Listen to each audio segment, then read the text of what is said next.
Desenmascarando la crisis, golpe de estado en Rusia y la influencia de Washington. En Rusia ocurre un golpe de estado sin que nadie lo mencione. A principios de mayo de este año se hizo público el feroz enfrentamiento entre el grupo de mercenarios Wagner y el ejército ruso. Relevando la debilidad de la agresión rusa a Ucrania, Putin no logró capturar Kiev en los primeros 3 días de la invasión, lo que lo llevó a enfrentar la realidad de que no tenía suficientes soldados para ganar una guerra prolongada, así que se vio obligado a recurrir a los mercenarios para ganar terreno. Antes de la invasión a Ucrania, Rusia había reestructurado su ejército para utilizar fuerzas irregulares en conflictos de corta duración, con el objetivo de ganar rápidamente.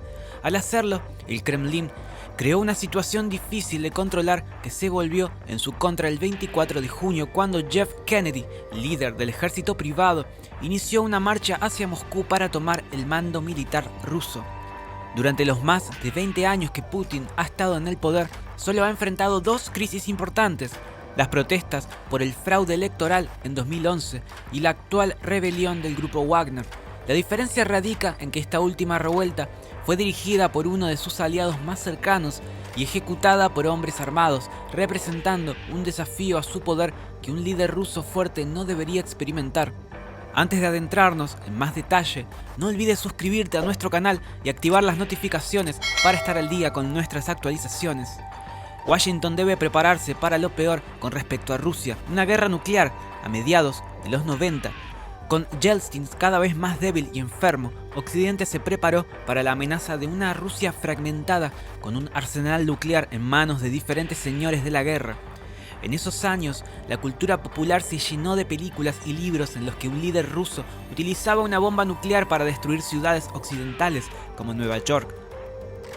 Durante la marcha de Perestin hacia Moscú, estos temores resurgieron en Washington y en otras capitales importantes del mundo, incluida Pekín, que inicialmente tardó en reaccionar en apoyo a Putin. La verdad es que el líder de Wagner es aún más nacionalista e inestable que Putin, por lo que si hubiera logrado derrocar a ese último, el cambio solo habría sido para peor. A pesar de sus amenazas, hasta ahora Putin parece haber comprendido que el uso de armas nucleares en Ucrania o contra la OTAN sería contraproducente para él. Sin embargo, no podemos entender completamente las intenciones de Prigozhin y nunca sabremos la respuesta, ya que aparentemente ha sido derrotado. Sin embargo, la pregunta persiste para quien quiera que reemplace a Putin en el poder. Ahora que es altamente improbable que el cambio de régimen ocurra a través de votos, Putin agradece a su ejército para detener el golpe de estado. El 27 de junio, Putin se presentó ante sus militares en un montaje que intentó corregir los errores de su mensaje del sábado 24 del mismo mes. El escenario era una plaza dentro de Kremlin, frente a 2.500 militares, con la intención de presentarse como un salvador que aún controla los hilos del poder mientras halagaba a los militares. Una de sus declaraciones ese día fue: "Ustedes han defendido el orden constitucional, las vidas, la seguridad y la libertad de nuestros ciudadanos. Ustedes han salvado nuestra patria del levantamiento. De hecho, han detenido la guerra civil". Prigozhin tomó 2 ciudades rusas en su marcha hacia Moscú. De todo lo que ocurrió durante la rebelión de Wagner, quizás lo más sorprendente en el terreno fue la facilidad con la que los hombres de Prego se acercaron a Moscú. Es irónico y se burla de la comparación entre la cantidad de territorio que Wagner ganó en Rusia en un día y el territorio que ha ganado en Ucrania después de meses de combate. Al final, Prigozhin se encontraba a casi 300 kilómetros de la capital, pero todo indica que podría haber llegado más cerca sin ningún problema, ya que Moscú es actualmente una ciudad mal defendida por tierra y aire. En su camino, Wagner tomó una ciudad con más de 1 millón de habitantes, que usó como base de operaciones. Luego capturó una ciudad adicional de más de 1 millón de habitantes a medio camino de Moscú. Fue precisamente en las afueras de Voroch donde las defensas antiaéreas de Wagner derribaron 6 helicópteros y un avión de comando de operaciones de la Fuerza Aérea Rusa. Prigozhin aceptó un acuerdo y detuvo su marcha hacia Moscú en el punto más incierto de la rebelión. Aceptó retroceder como parte de un acuerdo en el que él y sus hombres podrían irse a Bielorrusia sin ser perseguidos. Los medios informaron sobre la mediación del dictador de este último país para lograr el acuerdo. Este último declaró que quería que Wagner compartiera su experiencia de combate con los comandantes militares bielorrusos. En los días siguientes, declaraciones confusas y algunas acciones del FSB indicaron que Putin no honraría el acuerdo, pero hasta ahora todo parece indicar que por el momento lo hará. La presencia de trigo en Bielorrusia certifica esto, aunque los medios occidentales dudan cuánto tiempo de vida le queda al ex jefe de Putin. El apoyo de los militares fuera del GRU y del sucesor del FSB era una incógnita dado el crecimiento en tamaño y operaciones de Wagner entre 2014 y 2022. Wagner había amenazado los dominios de ambos grupos. En los días previos al intento del golpe de Estado, se volvió claro que el ejército cobraría a Wagner por esa amenaza.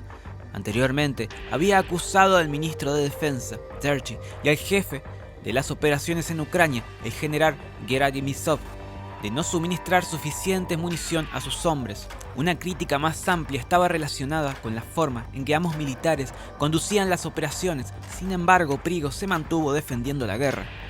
La máscara se rompió el viernes antes del intento de golpe, cuando el jefe de Wagner acusó a los militares de bombardear bases de sus hombres, causando la muerte de varios de ellos. En medio de su furia, declaró que la invasión de Ucrania había sido un error inducido a Putin por Yovzhov, y que la OTAN nunca representó una amenaza y que Rusia estaba perdiendo la guerra. Sin embargo, parte del ejército apoyó a Azhin, como lo demostró el arresto del general Arturo Bikini, segundo al mando de las operaciones en Ucrania, quien conocía los planes del jefe de Wagner. ¿Quién es Yevgeny Prigozhin?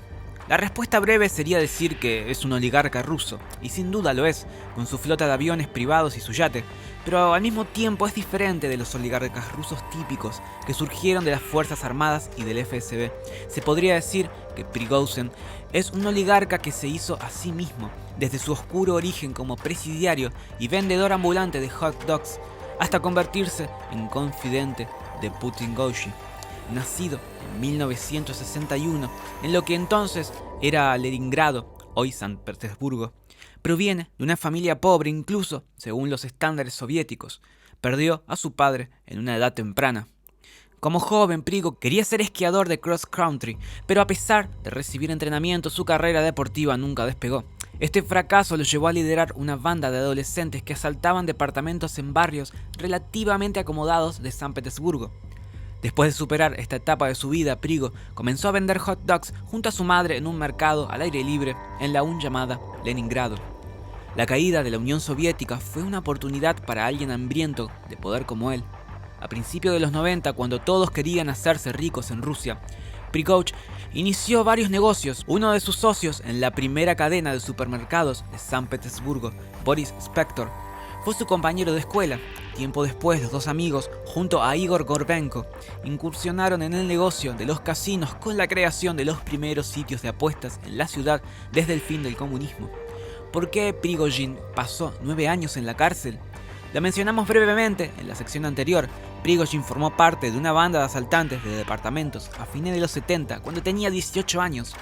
En el 79 fue atrapado y esta vez tuvo suerte porque le dieron una sentencia suspendida. Sin embargo, en 1981 su suerte se agotó cuando fue atrapado nuevamente y condenado a 12 años, de los cuales cumplió 9 después de ser liberado en el 90. ¿Cómo llegó al poder en Rusia? La vía al poder de Prigozhin fue su participación en el negocio de la restauración que inició a mediados de los 90. En 1995 los ingresos de otros negocios comenzaron a disminuir, lo que le llevó a abrir un restaurante con uno de sus socios en la cadena de supermercados en Old Custom House en San Petersburgo. 2 años después, imitando los restaurantes a orillas del Sena, Prigozhin y su socio abrieron New Island, un restaurante flotante sobre el Neva. Después de invertir $400.000 en renovar un viejo barco oxidado, el país de los oligarcas vio el ascenso de Prigozhin. El grupo Wagner, una compañía militar privada formada por mercenarios, se convirtió en el ejército privado de Prigozhin, un oligarca ruso con estrechos vínculos con Vladimir Putin. Prigozhin aprovechó su relación con Putin para obtener contratos gubernamentales millonarios, proporcionando comida a escuelas y empleados públicos. Sin embargo, también fue acusado de suministrar alimentos en mal estado, a través de la corrupción y la opacidad del régimen de Putin. Prigozhin acumuló una gran cantidad de dinero sucio. Wagner utilizaba la infraestructura del ejército ruso y operaba en varios lugares del mundo según las necesidades del Kremlin, incluyendo Ucrania, el centro de África y Venezuela. Aunque la ley rusa prohíbe las compañías militares privadas, Wagner funcionaba en la clandestinidad, negando su presencia cuando era necesario. El grupo Wagner se promocionaba como una fuerza eficaz y brutal, utilizando tácticas de propaganda para mantener a sus miembros leales y castigando a los desertores. Surgió como resultado de una reestructuración en la doctrina militar rusa, en la cual el Servicio de Inteligencia del Ejército, el GRU, desempeñó un papel fundamental. El GRU fue fortalecido por el general Zhou, quien dotó al grupo de nuevos recursos, incluyendo tropas provenientes de las fuerzas especiales.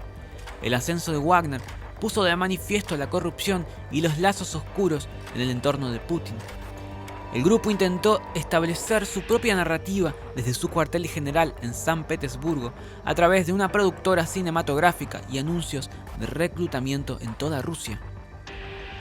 Y es que los generales en el Kremlin tenían frente a ellos la intervención rusa en Siria, la anexión de Crimea y el apoyo a los separatistas en el este de Ucrania.